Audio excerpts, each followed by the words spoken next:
Hello दोस्तों, आज आप लोगों के लिए फिर लेकर आया हूँ फार्मूला पार्ट टू।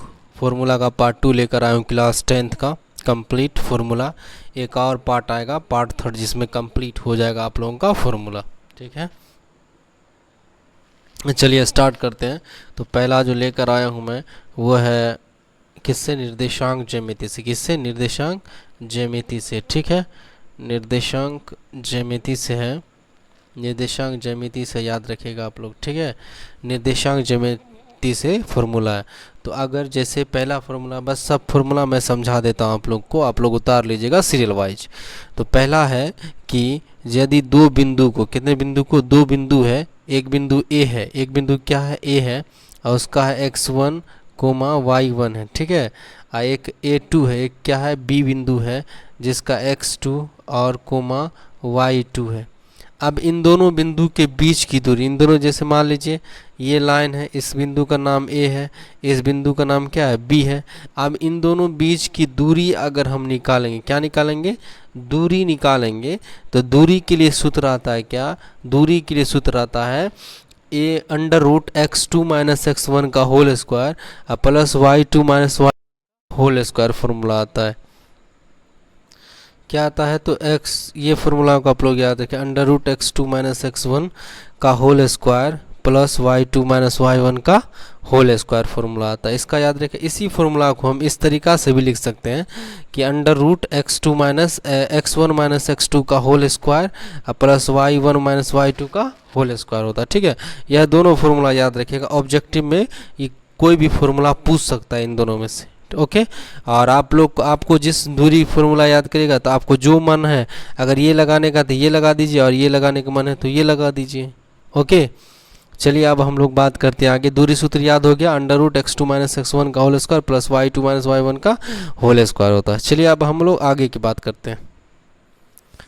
चलिए अब हम लोग बात करते हैं कि ये, इसके बारे में भी आप लोग बता दें। ये वाला जो लाइन है, इस वाले लाइन को हम लोग कहते हैं एक्स अक्ष, वाई अक्ष। इस वालों को क्या कहते हैं, वाई अक्ष कहते हैं। ठीक, एक्स अक्ष कहते हैं। अब इन दोनों का जो ये, इसको कहते हैं प्रथम चतुर्थांश, इसको कहते हैं द्वितीय चतुर्थांश, इसको कहते हैं तृतीय, इसको चतुर्थ चतुर्थांश कहते हैं। इसको ही आप लोग नंबर में भी लिख सकते हैं, प्रथम पद, द्वितीय पद मतलब दो पद, दूसरा पद, इसको बोल सकते हैं तीसरा पद, क्या बोल सकते हैं, चौथा पद, ऐसे भी आप लोग लिख सकते हैं। तो याद रखना है, पहला पद में प्लस प्लस होता है, x का मान भी प्लस होगा, y का मान भी प्लस होगा, और दूसरा पद में x का मान माइनस होगा, y का मान प्लस में होगा। तीसरा पद में दोनों, x का मान भी प्लस माइनस में, y का मान भी माइनस में होगा। चौथा पद में x का मान प्लस में, y का मान माइनस। ठीक है, जैसे एग्जांपल, अगर हम मान लीजिए 2 कोमा माइनस 3 लिख दिए, 2 कोमा माइनस 3 लिख दिए, तो अब इसके बारे में आपको बताना यह कौन सा पद में होगा, यह कौन सा पद में होगा। तो देखिए, पहला प्लस में है, दूसरा किस में है, माइनस में। तो प्लस माइनस किस में आता है, बताइए, प्लस माइनस किस में आता है, तो चौथा पद में। कौन सा पद में, चौथा पद में। तो इस प्रकार का भी ऑब्जेक्टिव आता है, इसलिए आप लोग को हम बता दिए। ठीक, और एक और बात याद रखेगा, एक्स अक्ष का बिंदु जो, वाई अक्ष का बिंदु होता है क्या, एक 0 कोमा वाई, क्या होता है, 0 कोमा वाई होता है, 0 कोमा क्या होता है, वाई होता है। उसके बाद एक्स अक्ष का जो बिंदु होता है, तो एक्स कोमा क्या होता है, 0, एक्स कोमा 0 होता है, ये याद रखिएगा। ठीक, जैसे मान लीजिए अगर हम 3 कोमा 0 रखें, तो यह बिंदु कौन सा पद में होगा, तो यह कोई पद में नहीं होगा, ये अक्ष पर होगा। किस पर होगा, अक्ष पर।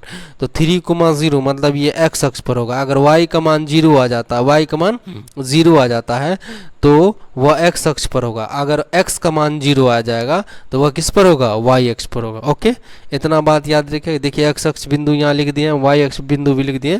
क्वेश्चन में पूछा जाता है कि x अक्ष पर कोई बिंदु y का मान कितना होगा, तो y का मान क्या होगा, 0।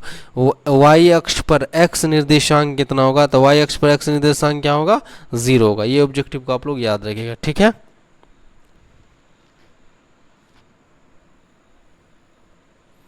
चलिए यहाँ पर सब है, किसी 3 बिंदु, अगर मान लीजिए 3 बिंदु दिया हुआ है, 3 निर्देशांक दिया हुआ कोई त्रिभुज का, उसके बाद उसका क्षेत्रफल अगर पूछे, क्या पूछे, क्षेत्रफल पूछे कितना होगा, तो क्षेत्रफल के लिए आप यही फॉर्मूला यूज़ करेगा 1/2 bracket x1 minus x2 minus x3 plus x2 into y3 minus y1 plus x3 y1 minus y2। इस फॉर्मूला को याद रखिएगा। ये क्षेत्रफल निकालने के लिए, ये किसके लिए होता है? क्षेत्रफल निकालने के लिए। यहाँ नीचे कट गया है, यहाँ एक त्रिभुज लिखे, हम क्या बनाए यहाँ पास? एक त्रिभुज बनाए हैं। यहाँ एक क्या बनाए हैं? त्रिभुज बनाए हैं। आप लोग को हम दिखाते हैं, कटा हुआ है, बना के हम दिखा देते हैं। जैसे मान लीजिए एक त्रिभुज है, यह क्या है? त्रिभुज है। इसके निर्देशांक को हम लोग ए कहेंगे। क्या कहेंगे? ए। इसके निर्देशांक को बी कहेंगे, इसको सी कहेंगे। तो ए निर्देशांक कितना दिया हुआ? x1 कोमा y1, और बी निर्देशांक दिया हुआ x2 कोमा y2, और सी निर्देशांक दिया हुआ है x3 कोमा y3 दिया हो। ठीक हो। तो ऐसे इस तरीक़ा से इस क्षेत्रफल का अगर आप क्षेत्रफल निकालेगा इस त्रिभुज का, तो इस फॉर्मूला को याद रखेगा। 1/2 into x1 into y2 minus y3 plus x2 y3 minus y1 plus x3 y1 minus y2। ठीक, तो इतना फॉर्मूला आप लोग याद रखिएगा। अब चलिए आगे बात करते हैं हम लोग। अब अगला है, इस बिंदु को याद रखिएगा आप लोग। किसी त्रिभुज का क्षेत्रफल अगर 0 होता है, किसी त्रिभुज का क्षेत्रफल 0 होता है, तो इसका मतलब वह त्रिभुज कैसा है? संरेखीय। कैसा है? संरेखीय। या इसका उल्टा भी पूछा जा सकता है। कोई त्रिभुज अगर संरेखीय है तो उसका क्षेत्रफल क्या हो जाता है? तो उसका क्षेत्रफल कितना हो जाता है? 0 हो जाता है। ओके, ये बात याद रखिए। उसके बाद अगला पॉइंट बात करते हैं, विभाजन सूत्र। कौन सा सूत्र? विभाजन। मान लीजिए ए बिंदु ए है, ये वाला बिंदु बी है। अब इसके बीच में कहीं जैसे मान लीजिए पी बिंदु है, तो यह पी बिंदु निकालने का फॉर्मूला क्या होता है? x2 बराबर, यहाँ एक चीज़ नहीं लिखा हुआ, इसको मानिए k1। इसको क्या मानिए? इसको मानिए k1, इसको क्या मानिए? k2। या फिर यहाँ हम m और n रखें। क्या रखें? तो कभी कभी m भी रखा होता है, n भी रखा था, k1 k2 की जगह। ठीक है, तो हम m और n रख के फॉर्मूला लिखे। तो x बराबर क्या होगा? m x2 plus x2 plus n x1 बटा m प्लस n, और my2 प्लस n y1 बटा m प्लस n। ठीक है, ये अनुपात में होगा। ये हमेशा किस में होगा? m अनुपात n में दिया होता है। n अनुपात की इस लाइन को इतना अनुपात में बांटा गया है। ओके, तो यही विभाजन सूत्र है। तो कोई दो बिंदु के बीच में कहीं पास का निर्देशांक अगर निकालना हो तो आप इस विभाजन सूत्र का पुट करके निकाल सकते हैं। उसके बाद फिर से उसी टाइप का कोई यही विभाजन सूत्र ही समझिए भी है। इसमें बोला मध्य बिंदु, मतलब उस बिंदु का इस बार बोल दिया। जैसे मान लीजिए ये ए बिंदु है और ये बी बिंदु है, तो ये बोल दिया कि इस बार जो यहाँ पी बिंदु है ना, ये पी बिंदु, इसका मध्य बिंदु है। कौन सा बिंदु? मध्य, मतलब पूरा यह बिंदु बीच में। तो उसके लिए फॉर्मूला होता है x1 प्लस x2 बटा 2, और y बराबर होता है y1 प्लस y2 बटा 2 होता है। x का क्या होता है? x1 प्लस x2 बटा 2, और y बराबर क्या होता है? y1 प्लस y2 बटा 2। बस इतना फॉर्मूला ये वाला याद रखिएगा आप लोग। ओके, तो ये मध्य बिंदु पर आप लोग याद रखिएगा कि क्वेश्चन आता है, एक क्वेश्चन कि दो निर्देशांक दिया होगा और आपको बोलेगा मध्य बिंदु ज्ञात कीजिए। ओके, अब वो बात खत्म हो गया। उसके बाद बात करते हैं त्रिभुज का निर्देशांक के केंद्रक के निर्देशांक। अगर त्रिभुज के केंद्रक का निर्देशांक बोले निकालने के लिए, तो याद रखिए केंद्रक का निर्देशांक का फॉर्मूला क्या होता है? x बराबर x1 plus y1 plus x का अगर निर्देशांक निकालना है तो उसके लिए फॉर्मूला होता है x1 plus x2 plus x3 बटा 3, और y बराबर y1 plus y2 plus y3 बटा 3 होता है। ये केंद्रक का, याद रखिएगा किसका? केंद्रक का फॉर्मूला होता है। कभी कभी फॉर्मूला पूछ लेता है, कभी कभी क्वेश्चन पूछता है, लेकिन याद रखिए फॉर्मूला पूछने का थोड़ा ज़्यादा चांस होता है इसमें केंद्रक का। तो याद रखिएगा किसी त्रिभुज के केंद्रक का फॉर्मूला ये हम लोग आप लोग को बता दें। उसके बाद एक पीछे छूट गया था, ये मूल बिंदु। ठीक है, मूल बिंदु 0 कोमा क्या होता है? 0 होता है। पूछा जाता है कि मूल बिंदु का निर्देशांक होता है तो 0 कोमा 0 होता है। उसके बाद मूल बिंदु से पूछा है दूरी, क्या बोला है? दूरी।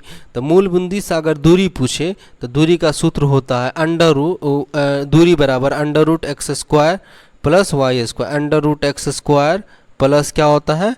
y² होता है। ओके, याद रहेगा, मूल बिंदु से दूरी। ये है फॉर्मूला याद रखिएगा, क्योंकि ऑब्जेक्टिव में सीधा फॉर्मूला ही इसका पूछ लेता है, क्वेश्चन भी पूछा जाता है और फॉर्मूला भी पूछा जाता है। ओके, चलिए अब आगे की बात करते हैं।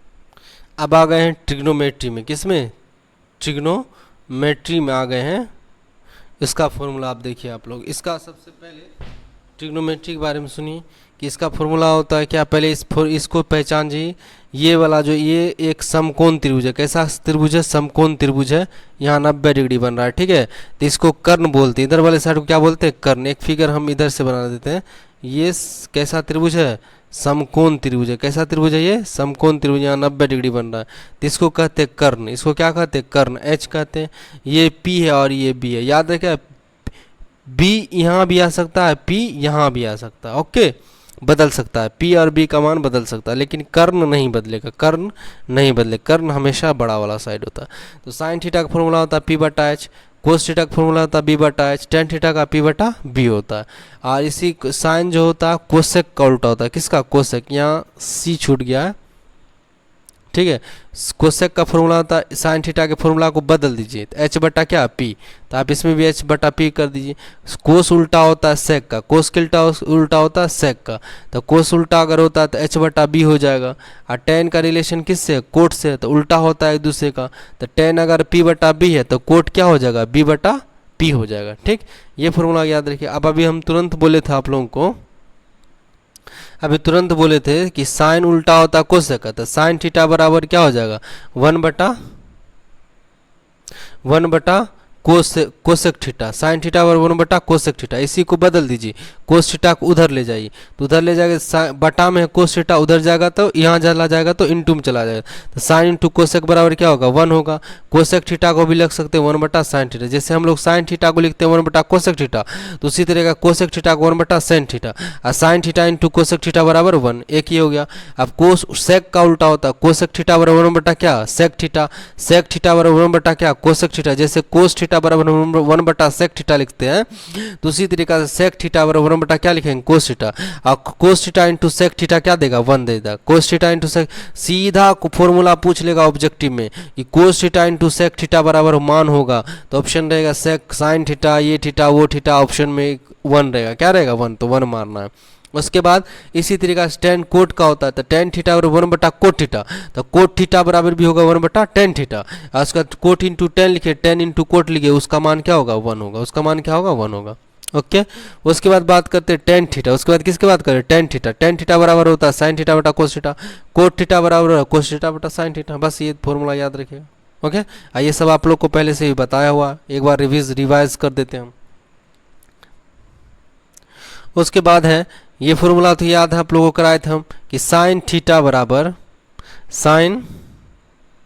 साइन थीटा बराबर कोस 90 माइनस थीटा लिखते हैं। ऐसी का उल्टा लिख सकते हैं, कोस थीटा बराबर साइन 90 माइनस थीटा। उसके बाद क्या है? टेन थीटा बराबर cot theta minus 90 minus theta. ऐसी को लिख सकते हैं कोट थीटा बराबर टेन 90 माइनस थीटा।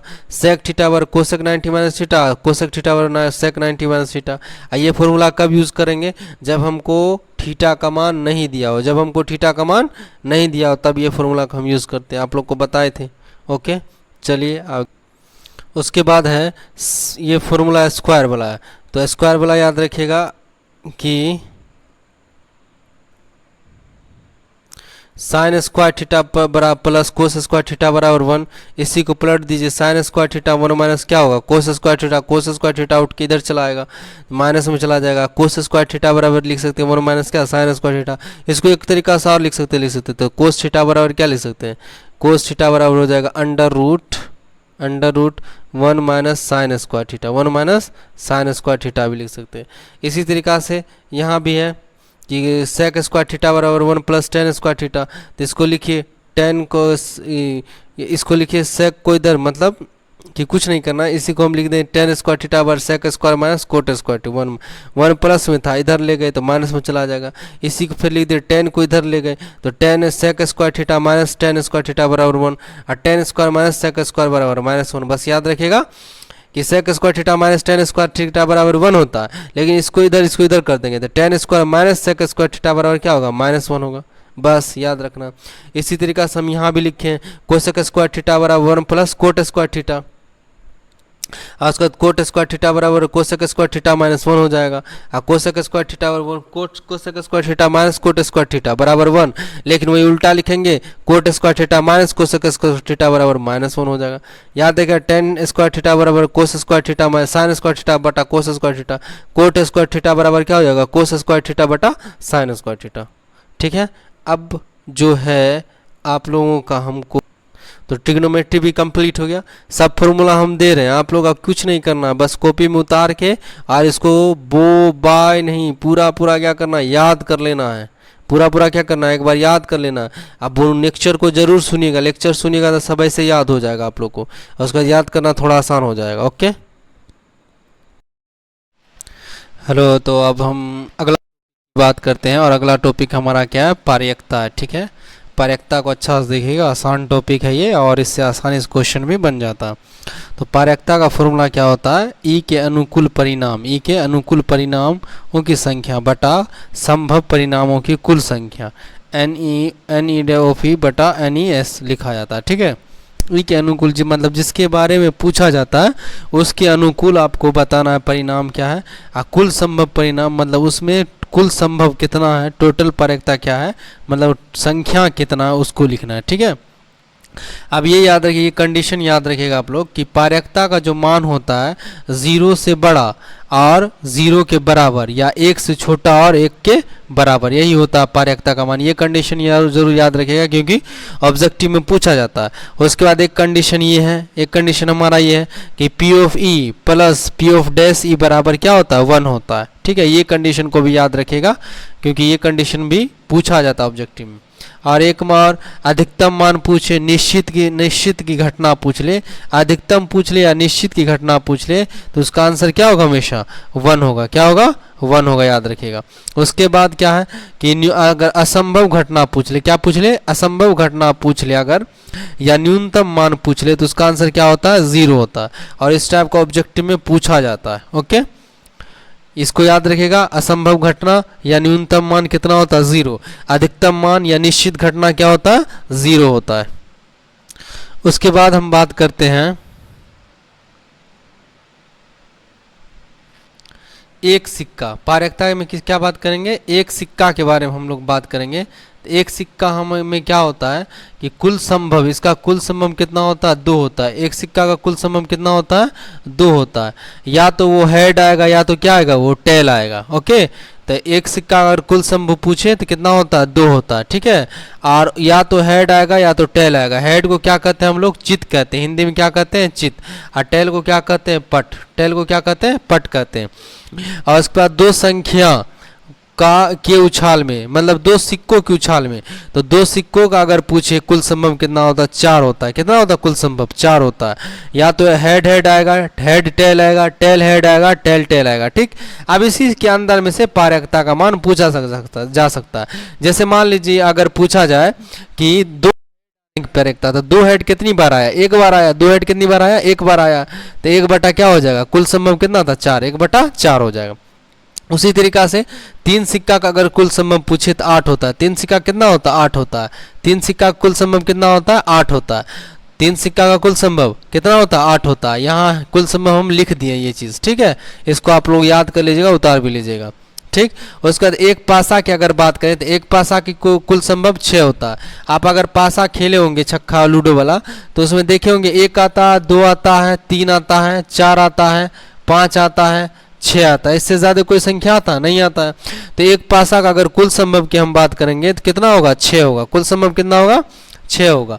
उसके बाद इसमें आप क्वेश्चन कैसा बनेगा कि 6 आने की पारयिकता, 6 एक बार आएगा, 1 बटा 6 हो जाएगा। अगर पूछे 5 आने की पारयिकता तो 1 बटा कितना आएगा, 5, 6 आ जाएगा। इस टाइप से पारयिकता पूछा जा सकता है। जैसे मान लीजिए पूछेगा 2 या 2 से कम आने की पारयिकता, 2 या 2 से कम आने की पारयिकता, तो 2 तो लेना है, 1 भी ले लेंगे। तो 1 बार आएगा, 2 बार आएगा, तो 2 बटा कितना हो जाएगा, 6 हो जाएगा। बस हो गया, सिंपल क्वेश्चन आता है इसमें। संख्या में से भी आ सकता है, सम संख्या, असम विषम संख्या के बारे में क्वेश्चन यहाँ से आ सकता है। ठीक है, उसका पारयिकता पूछेगा तो बता देना। 2 पासा में कुल संभव कितना होता है, 36। 2 पासा में कुल संभव 36। 1 पासा में कुल संभव 6। 2 पासा में कुल संभव 36। ठीक है, तो उसके बाद इसको आप लोग उतार लीजिएगा, इससे रिलेटेड आप लोगों को क्वेश्चन आएगा। ठीक है, इसका सबसे फेमस क्वेश्चन क्या है, दोनों पर सेम संख्या आने पर दोनों पर सेम संख्या कितनी बार आता है, 6 बार आता है, 6/36। तो 6 कम 6 6/6 1/6 आंसर। ओके, तो ये वाला आप लोग याद रखिएगा पासा का, क्योंकि इससे आसान क्वेश्चन आता है और आप लोग आसानी से बना सकते हैं। उसके बाद हम लोग बात करते हैं ताश के बारे में। किसके बारे में बात करते हैं, ताश के बारे में बात करते हैं। ठीक, ताश के बारे में बात करते हैं। तो ताश में कुल पत्ती कितना होता है, 52 होता है। कुल पत्ती कितना होता है, 52 पत्ती होता है ताश में, याद रखना। तो कुल संभव ताश में कितना होगा, 52 होगा। काला होता है और लाल ताश होता है, काला पत्ती होता है और लाल पत्ती होता है। तो काला होता है 26 ठो, लाल होता है 26 ठो। अब काला भी दो प्रकार का पत्ती होता है, एक हुकुम होता है, एक चिड़िया होता है। हुकुम और चिड़िया कैसी रंग की पत्ती होती, काले रंग की पत्ती होती। और पान और ईंट कैसी कलर की पत्ती होती है, तो लाल रंग की पत्ती होती है। ठीक, ये याद रखिएगा। चारों में 13 पत्ती होता है, चारों में कितना पत्ती होता है, 13। अगर मान ले हुकुम की प्रायिकता पूछे तो हुकुम कितना है, 13 बटा कितना, 52 कर देना। 13 बटा क्या कर देना, 52 कर देना। ठीक है, चलिए अब आगे बात करते हैं। अब सब में एक बादशाह इसमें होगा, एक बादशाह चिड़िया में होगा, एक बादशाह पान में, एक बादशाह ईंट में, एक बादशाह गुलाम, एक गुलाम हुकुम में, एक गुलाम चिड़िया में, एक गुलाम पान में, एक गुलाम ईंट में। मतलब गुलाम, बादशाह और बेगम चारों में होता है एक एक। चारों में कितना होगा, 4 तरह की पत्ती। चारों में क्या होगा, एक बादशाह होगा, एक गुलाम होगा। तो अगर बादशाह की संख्या पूछे तो 4 होता है। बादशाह की संख्या कितना होता है, 4। गुलाम की संख्या कितना होता है, 4। बेगम की संख्या कितना होता है, 4। तो ये 4 + 4 + कितना हो जाएगा, 12। तो ये 12 को हम लोग बोलते हैं फेस कार्ड। इस 12 को क्या बोलते हैं, फेस कार्ड बोला जाता है। ओके, तो अगर मान लीजिए कि अगर क्वेश्चन रहे काला बादशाह, तो काला बादशाह कितनी बार आता है, 2 बार आता है। तो 2 बटा कितना हो जाएगा, 52, 2 बटा 52 हो जाएगा। ओके, अब उसके बाद यहाँ आप लोग देखेंगे 10 संख्या, 9 संख्या।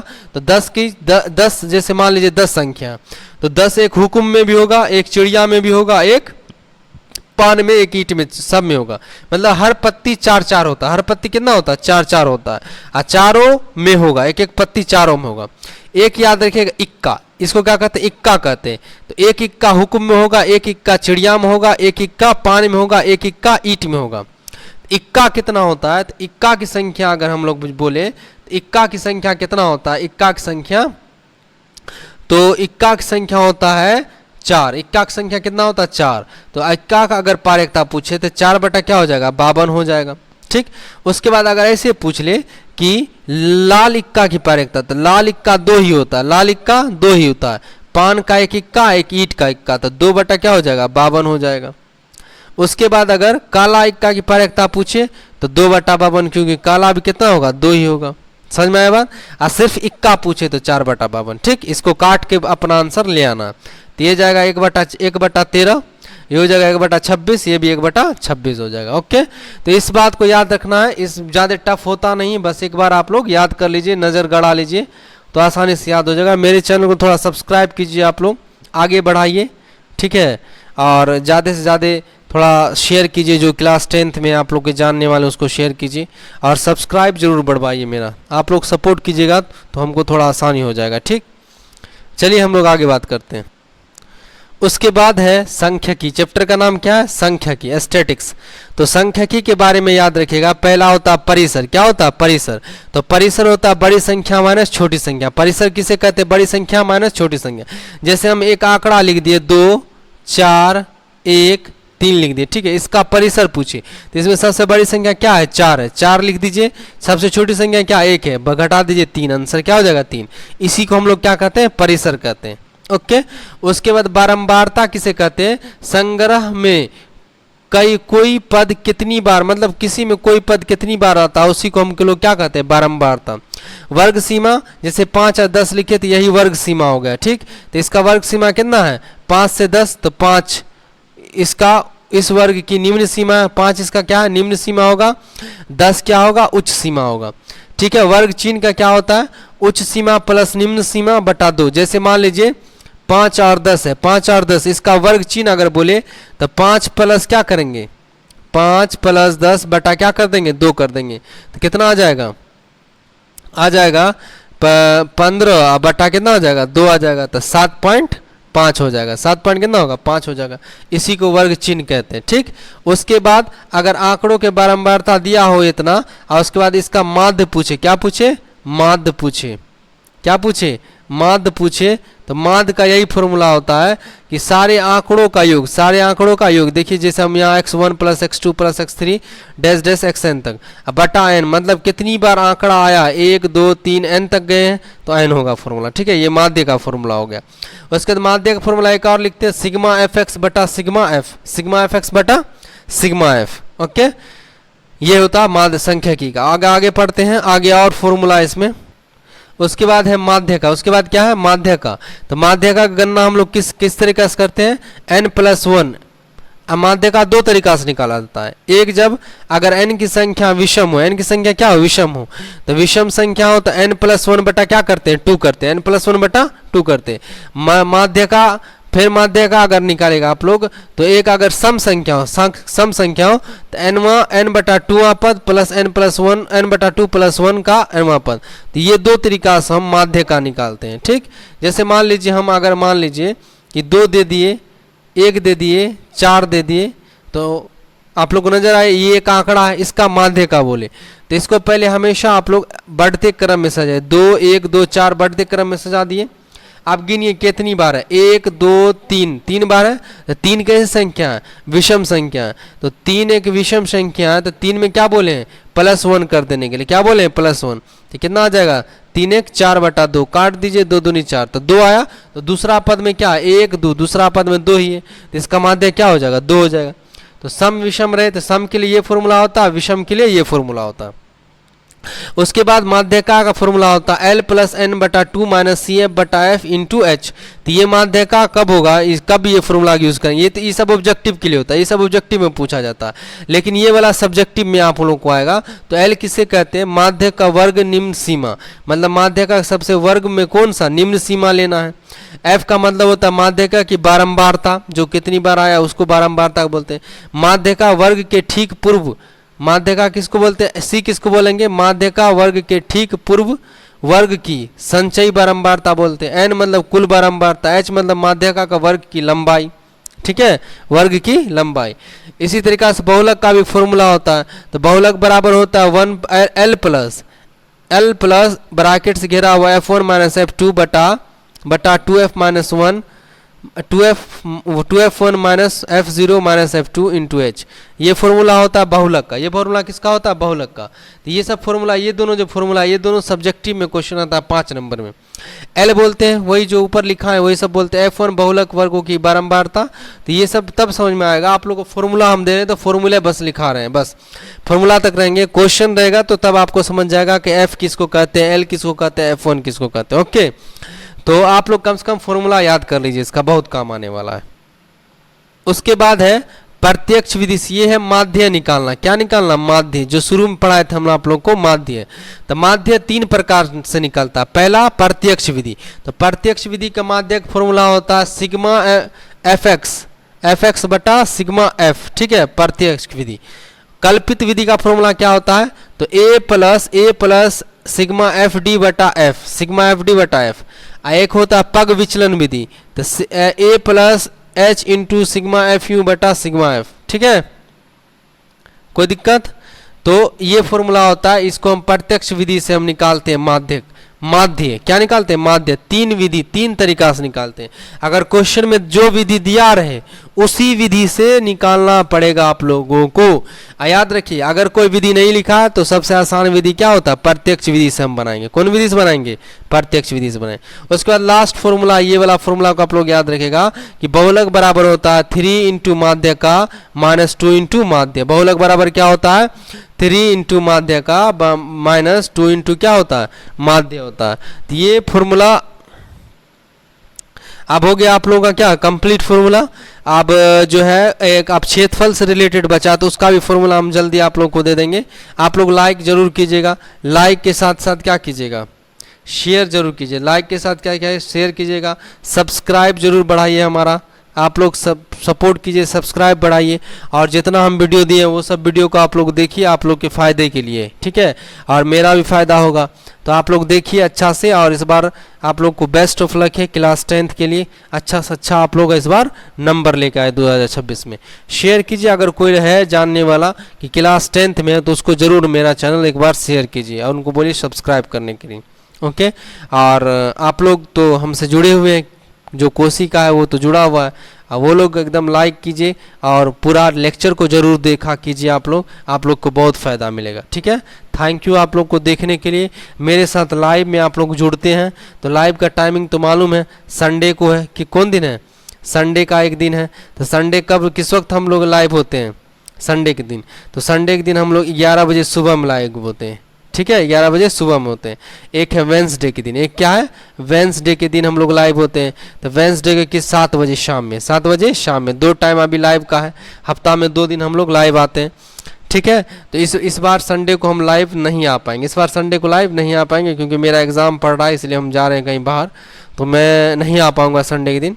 हाँ, वेंसडे को फिर लाइव होगा, लाइव वेंसडे को होगा, ठीक है। थैंक यू आप लोग को देखने के लिए और मेरे साथ जुड़ने के लिए आप लोग का बहुत बहुत शुक्रिया, थैंक यू।